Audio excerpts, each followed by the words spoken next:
Namaskar, my dear friends. I welcome you all to my history channel, History Made Easy by Yogesh Sharma.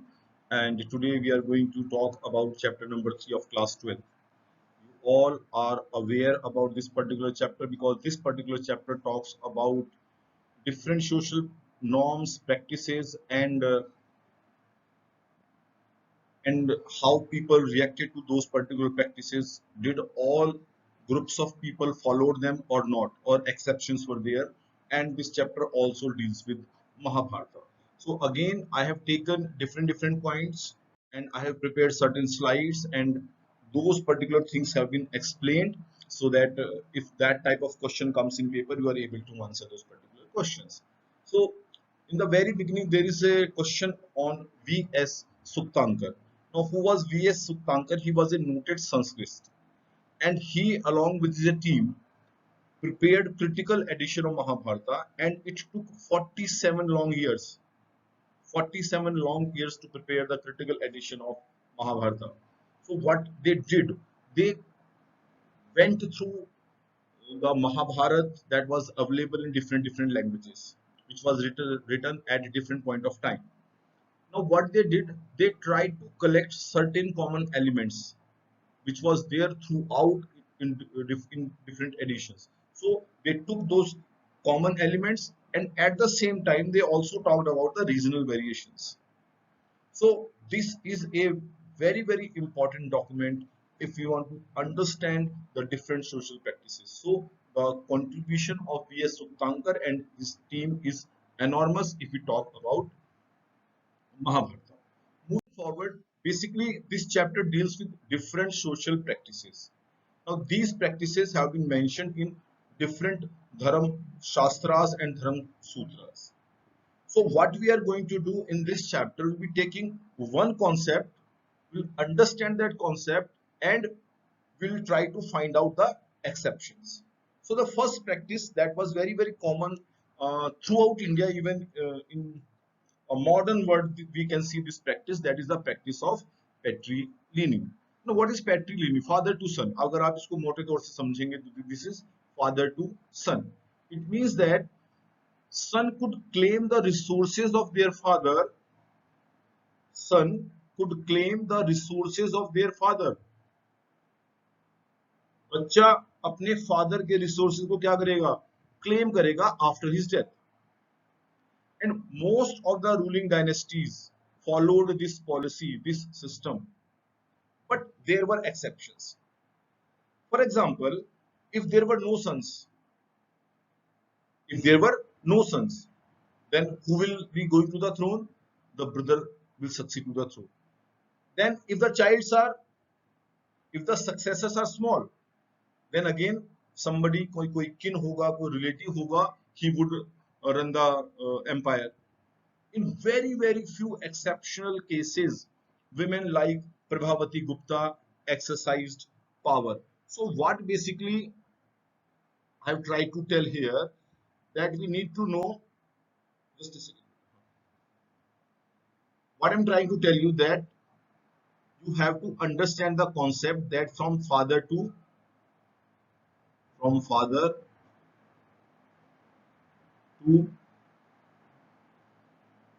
son. This was the concept, and there were certain exceptions also that we need to understand. Move forward. Let's take another slide.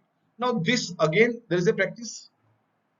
It's a common practice. Even today marriages are happening, and marriages are happening according to that particular prescriptions, norms that were being set by Brahmanas in Dharam Shastras and Dharam Sutras. Now daughters had no claims to resources. Daughters had no claim to resources. Marrying them outside kin, अपने relative से बाहर हम लोग आज भी शादी करते हैं. So that is known as exogamy. Women to be married to right person and at right time. Right person and at right time. Then there was concept of kanyadan, which at that time we used to call it stridhan. So those were the norms. And there were 8 forms of marriage that have been suggested in Dharma Shastras and Dharma Sutras. 8 forms of marriages. Now first four were considered good, but it doesn't mean कि जो बची हुई चार थी वो नहीं होती होंगी, वो चार भी होती होंगी, but they were exceptions. They were not being recognized good by Brahminical tradition. Example, Draupadi. Draupadi की शादी किनसे हुई? Five Pandavas. So that was not as per the Brahminical norms. Think about the marriage of Bhim with whom? Hidimba. That was also not as per norms. So it means Brahmanas ने बहुत सारे norms को lie down किया, उनको हमने धर्म सूत्र और धर्म शास्त्र बोला, और इन्हीं में से एक इंपॉर्टेंट था Manusmriti, Codify the human life, जो 200 BC से 200 C के बीच में that was being written. Let's move further. Now we're talking about marriage. Now it's about Gotra. Now each Vedic Gotra, initially each Vedic Gotra was named after a Vedic Shir. Shir means Rishi. Woman के sorry, जितने भी गोत्रास थे, they were being named after Vedic Shir. ऋषियों के नाम पर गोत्र रखे गए. And it was expected from women that they would give up their father's gotra and adopt husband's gotra. Now this was a norm we are still following, है ना? आज भी तो ऐसे ही होता है ना, right? But another norm was there: members of the same gotra could not marry. Again, same thing is happening even today. But there were exceptions. There are examples of Satvahanas rulers who, where the women did not give up their father's gotra. They retained the gotra of their father. So there were examples, there were exceptions where women did not give up their fathers. Right? So Gotra women is clear, and each Gotra was named after a Vedic Shiv. For example, Vashisht Gotra है, तो किसके नाम पर है वो? That is with the name of Vashisht. Next slide.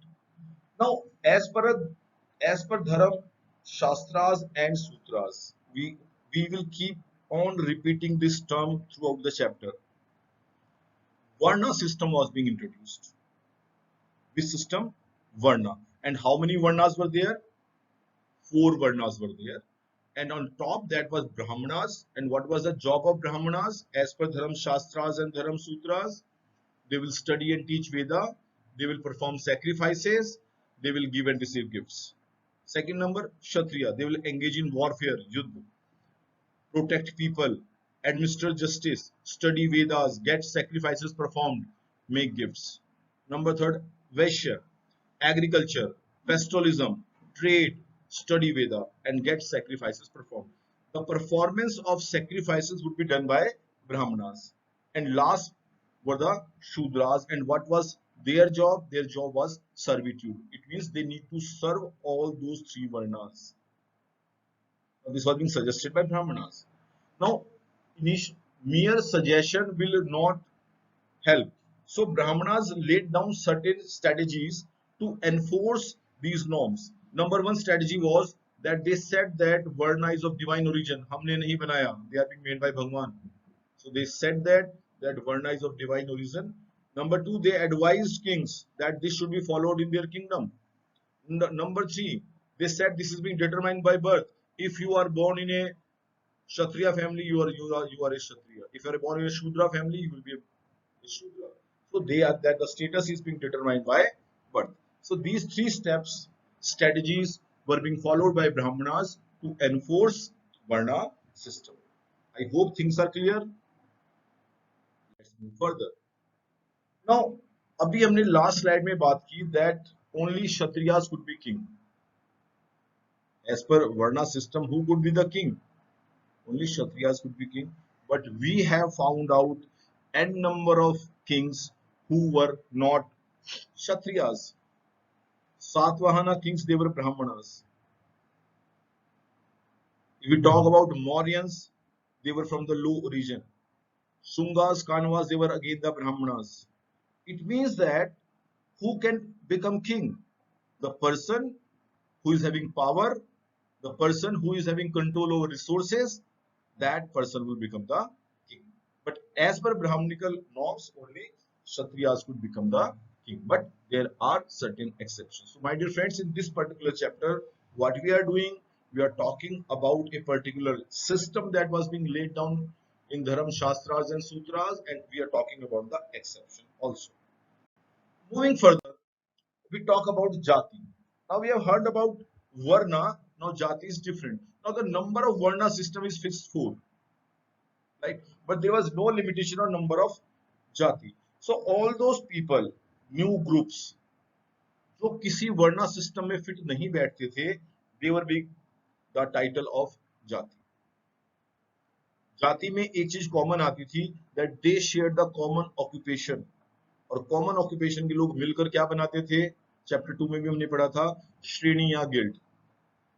श्रेणी या guild. So all those people जो ब्राह्मणिकल वर्णा सिस्टम के अंदर फिट नहीं बैठते थे, ब्राह्मणिकल सिस्टम के साथ उनका इंटरेक्शन हुआ, they were being given the term jati and number of jatis were not fixed. One example, very famous example is being given in your book, that is of the Mandsaur inscription. Now Mandsaur is in Madhya Pradesh. तो यहाँ पर एक group of guild workers थे जो लता गुजरात से आए थे. उन्होंने सुना था कि जो यहाँ के राजा हैं वो काफी जेनरस हैं, वो जो वीवर्स हैं उनको काफी सपोर्ट करते हैं, तो वो लता से शिफ्ट हुए कहाँ पर, मंदसौर के अंदर. So from there we get to know about the different groups which kept on migrating from one place to another place in search of patronage of king. Now another important thing that we need to know, that there were different group of people, those who did not fall under brahmanical system. ठीक है, उनकी जो social practices थी, उनकी जो way of life था, that was not influenced by Brahminical ideas. For example, they were being termed as junglis also, uncivilized, nishad. Nishad, they did not follow in Brahminical norms. If we talk about nomadic pastoralists, they also did not follow in that particular group. Even the Malechas were not, it's not a derogatory term. Malecha was, the term was being used for those people, those who did not speak languages that have originated from Sanskrit. It is outsiders. Later on, it became a derogatory term. So Malechas were those people, those who spoke that language which was of non-Sanskrit origin. Now, there were certain group of people, those who were living in society, but they were not being categorized anywhere. And that one group was untouchables. Untouchables. And who were untouchables? Untouchables कौन होगा? Just think about that. यहाँ पर untouchables के लिए एक word use किया गया, चांडाल. You can see the word चांडाल here. Now, who were चांडाल? Manusmriti has laid down principles and duties of chandals. They used discarded utensils. They wore clothes of dead, ornaments of iron, handled unclaimed corpses and dead animals, could not walk in village and cities in night, and they lived outside the city. Now think about the life of Chandalas and just try to focus why they were living that sort of life. What was the reason behind that? That is a point to ponder and reflect. Let's move further. Again, gender access to property as per Brahminical norms, property belonged to the sons only. और उसमें भी जो highest share मिलता था वो जो eldest son होता था उसको मिलता था. Women could not claim share of the resources. However, जो मैरिज के टाइम पे स्त्रीधन, मैरिज के टाइम पे जो उसको गिफ्ट मिलते थे, that was being termed as stridhan, वो उसको अपनी मर्जी से खर्च करती थी. But there also she used to take the consent of her husband. But we see that in upper class society, the women had access to resources. We talked about Prabhavati Gupta. So women had access to resources, but they were only the upper caste or upper class women. Otherwise, the access to property was very, very limited to for women. Now, as we talked about gender access to property, same we need to understand the Varna access to property. Now, as per uh, Brahminical norms, Varna system, the Brahmanas and Kshatriyas should have been rich, wealthy, upper two groups, but ऐसा नहीं था. Kings were generally rich. Kings were generally rich, but we have found evidences of poor Brahmanas. भगवान कृष्ण की कहानी में सुदामा जी क्या थे? He was a poor Brahmin. So Buddhist texts recognize that there were differences, but they were not natural, and they rejected claims to status on basis of birth. जो theory ब्राह्मणों ने दी, Buddha system ने उस थ्योरी को reject कर दिया. And now जिसके पास resources है, जिसके पास एक्सेस टू रिसोर्सेज है, उसके पास बहुत वेल्थ है, इट इज एक्सपेक्टेड दैट कि वो लोग जो रिसोर्सेज पे कंट्रोल करते हैं उनसे ये एक्सपेक्ट किया जाता है कि उसको शेयर भी करेंगे. That same has to be shared. That was expected from rich people as per Tamil text. तो अभी मैं पिछली वाली स्लाइड में बात कर रहा था, what is Buddhist understanding of social inequalities. Now Sutta Pitaka, what does it say? What does it say? That originally humans and all beings lived in a state of peace. शांति से रहते थे सब. Gradually, धीरे धीरे जब सोशल सिस्टम्स आने लगे, human became increasingly greedy, and gradually there were conflicts, fights, and what they did to avoid those fights, what they did, they select one person out of them who was known as Mahasammata. Later he was being recognized as king. So जहां उन्होंने divine origin की बात की Brahminical tradition ने, वहां इन्होंने कहा कि this is being created by us, this institution is being created by human choice, not of having any divine origin. So this theory was being implemented by Buddhist and Lord Buddha and his followers. Now, in the beginning, I told you that we are going to talk about Mahabharata in this particular chapter. And Mahabharata is not a very simple book; it's a very very complex and dynamic text. So to understand the book as complex as Mahabharata, historians keep several points in mind.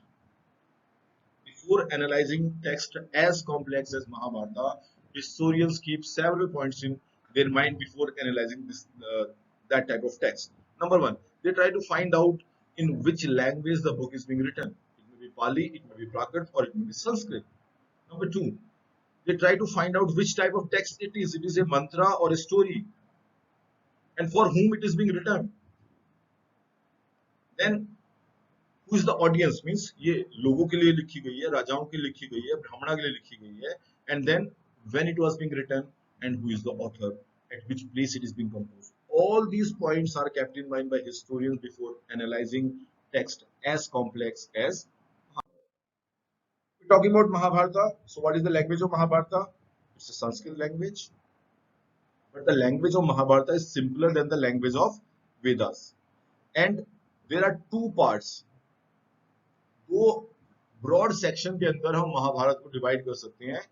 One is the narrative section, the second is the didactic section.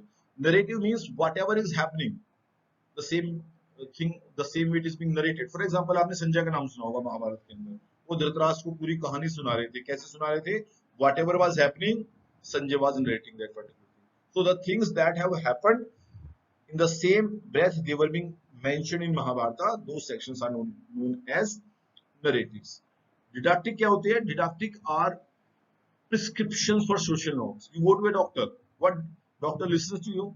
आपका narrative सुनते हैं ना वो, कि मेरे को ये हो रहा, मुझे ये हो रहा है, and after that what he does, he gives a prescription कि आपको ऐसा करना चाहिए, जो आप कर रहे हैं गलत है, आपको you have to do accordingly. So ये जो prescriptions about social norms है, they are known as the didactic section. Didactic sections were being added later on. Mahabharata is known as Itihasa. Thus it was. Whatever has happened, it has been narrated and written. So, इतना जरूर पता है कि ऐसी एक कहानी थी, दो ब्रदर्स थे जिनके बीच में कोई फाइट हुई होगी. And then so many didactic sections were being added later. Now if we talk about authors and date of Mahabharata. So the original story of Mahabharata is being composed by charioteers. Charioteers कौन होते थे? जो राजाओं के रथ चलाते थे. They were being termed as charioteers. वो जाते थे युद्ध के अंदर, और जब वो वापस आते थे तो बैटल फील्ड की कहानियों को अपने राजा की हीरोइक्स को सुनाते थे। So this was oral transmission, orally, बोल बोल के इनको ट्रांसमिट किया जा रहा था। 5th सेंचुरी बीसी से ब्राह्मणों ने इसको लिखना शुरू कर दिया। ये वो टाइम था जब पूर्व और पांचाल नाम के किंगडम ग्रो कर रहे थे। थर्ड फेज इसके अंदर आया 200 बीसी से 200 सी के बीच में, जब आप मनुस्मृति की बात भी करते हैं। प्लस इस पर्टिकुलर पीरियड के अंदर विष्णु की वर्शिप बढ़ने लगी, कृष्णा को आइडेंटिफाई किया जाने लगा, तो आप समझ सकते हैं गीता वाला सेक्शन ऐड किया होगा। 200 से 400 सी के बीच में didactic section, prescription about social norms were being added. कुल मिला के 1 लाख वर्सेज हैं, और इसकी कंपोजिशन का श्रेय किसको जाता है? सेज व्यास को। राइट। तो महाभारत का जो एरिया है वो काफी फैला हुआ था। दिल्ली में भी हमारे पास कहानी है, महाभारत का युद्ध कहाँ लड़ा गया था? क्षेत्र में लड़ा गया था। हस्तिनापुर नाम की जगह भी मेरठ से आगे है, जहाँ पर बीबी लाल एक बहुत बड़े फेमस हिस्टोरियन हुए हैं। वहां पर उन्होंने एक माउंट को डिग किया। तो जब उस माउंट को उन्होंने डिग किया तो वहां पर, जिसको कैपिटल ऑफ कुरु बोला जाता था हस्तिनापुर को, वहां पर एक ही माउंट से 5 लेवल ऑफ ऑक्यूपेशन मिले, यानी 5 अलग अलग टाइम पीरियड पर लोग वहां रहते थे। Second phase, 12th to 7th century, houses in the second phase, 12th to 7th century BC, no definite plan was found. It means the society was not planned that way in that particular point of time. In third phase, from 6th to 3rd century BC, जो महाभारत की कहानी की बात करते हैं, houses were built with burnt brick, ईंटें पकी हुई थी, soakage jars ताकि पानी को बाहर निकाला जा सके। So all those things were being, इसका मतलब वो टाइम पीरियड हम बात कर रहे हैं, उस समय पर वहां पर ऑक्यूपेशन था, वहां पर लोग रहते थे, और वो एक ज्यादा बेटर सिविलाइज सोसाइटी थी। राइट। कुछ एग्जांपल यहाँ पर महाभारत के अंदर है, जैसे द्रौपदी की मैरिज 5 पांडव, इसका रेफरेंस क्यों किया गया है? एक- एक 5 राजा एक रानी से शादी कर रहे हैं, इसका रेफरेंस इसलिए दिया गया है कि कई बार वॉर की वजह से शॉर्टेज ऑफ विमेन हो जाती थी, तो उस सिचुएशंस के अंदर इस तरह की प्रैक्टिसेस को किया जाता था, बट ब्राह्मणास ने इस तरह की प्रैक्टिसेस को avoid किया। So I hope that whatever I have discussed with you is very, very clear and evident to you. Please go through this particular chapter, and this is the last question which we are going to take. That is a dynamic text. Mahabharata is being described as a dynamic text. Mahabharata Sanskrit version पर ही नहीं रुकी, जैसे मैंने starting में बताया था, an number of versions. Persian में भी इसको ट्रांसलेट किया, रज़्मनामा बोलते हैं इसको, ठीक है, बहुत बहुत भाषाओं के अंदर इसको ट्रांसलेट किया गया है। सेंट्रल स्टोरी सेम है, पर इसको अलग अलग तरीके से बताया गया है। स्कल्पचर्स और पेंटिंग्स के थ्रू बताया गया है। बहुत सारे arts, play, drama, films, it's a moving book, it's a moving story. That's why we term Mahabharata as a dynamic text. I hope the chapter is clear to you. Please go through the NCRT book, go through the slides. Please put your comments so that I can improve on the presentation. I hope you will prepare this chapter, and it will be a great benefit for you for your board examination.